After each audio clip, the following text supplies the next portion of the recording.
about the nature of impermanence rather often, regularly, frequently. All of the leads, that means it's actively engaged in my mind, my thoughts, particularly death and dying. And I'm sure that's rooted in many things. I do work in palliative care. My background is in hospice. But even prior, it sort of was its own natural arising within me, giving thought to death. And right now I'm reading an article from one of my favorite Buddhist magazines, written by Roshi Joan Halifax, on the 9 contemplations, which is basically, and I won't get into it too much in this episode because I do want to come around with a series. But basically, these 9 contemplations on preparing to die. And this episode is really sort of my entry into the series of discussing these 9 contemplations, because truth is, in every moment, we are all dying.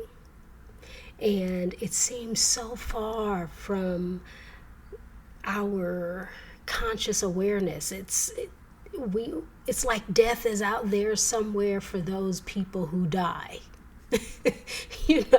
For those people who die, death is out there for them, but not for me.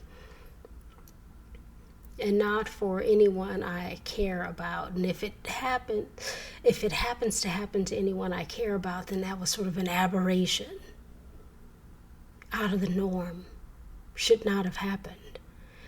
As if death is not sort of the outcome of living, the oneness of being alive. Death is a part of our being alive. And I want to talk about that. I want to talk about how we are moving through our lives, the seconds, minutes, hours, days, weeks, months, years of our lives. And the ways in which we're moving through our life, are we thinking about how impermanent it all is? That every day we are changing, we are new unto ourselves, and therefore new unto anyone around us. And eventually that newness will be in the ether of the unknown, the great mystery that happens after death, or at the point of dying. Are we ready to die? And ready is a big word. It has everything in it, from our mental and emotional state of being, our financial state of being, the preparation, ideas, religion, spirituality, atheism, all of the things. Are we ready to die? Because dying is happening. Whether we accept it or not, whether we think it true or not, real or not, whatever it is, it doesn't matter. Death does not need our permission in order to exist, just like love.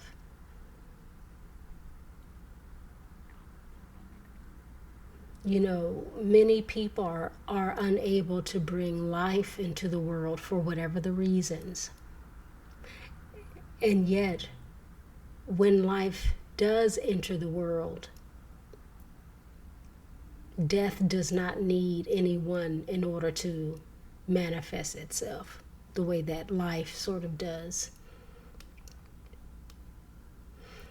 And I want to explore those 9 contemplations as we prepare to die and see where the road leads us. I know death is still just a taboo topic. And yet it's so beautiful and real. It's real. And it deserves its due. It deserves to be explored.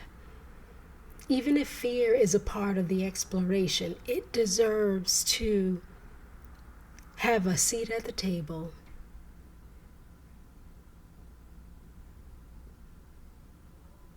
It does, just like life and love and all of the complexities. So join me next time for one of nine in the series as we contemplate death, the 9 contemplations as we prepare for the inevitable. Let's see where the road goes. I'm curious. I want to give death its due.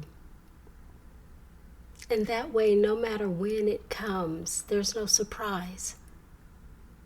It's like I've befriended it. I've paid it some attention. I've learned from it, about it.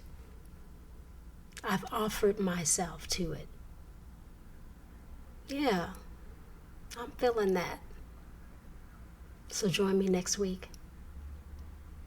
We're going to dive in with the first one. No spoiler alerts here. Come back around. Spend some time with me. And thanks for being with me today. Always, of course. Always.